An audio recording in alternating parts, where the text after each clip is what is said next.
Hi, Angie here with Survival Garden Seeds. Let me introduce you to Casper, our white pumpkin. Let's take a look at the seeds. They come in this pretty packet. Detailed instructions are on the back for growing and seed saving. Casper is named for its ghostly white skin. It has a lot less bluing than many other white pumpkins.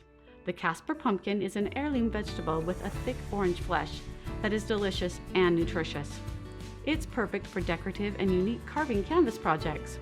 You may not think of white pumpkins as something to eat, but Casper has a delicious sweet flesh. They are wonderful for use in dishes that are sweet or savory. The 15-pound fruits can be harvested 150 days after planting.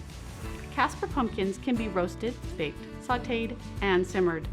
Plus, you can roast the seeds with a little olive oil and sea salt for a very tasty treat. The seeds are high in nutrition and are an excellent source of zinc too, perfect for the cold and flu season. Get yours today so you can enjoy this beautiful pumpkin for your art projects and in your favorite pumpkin recipes.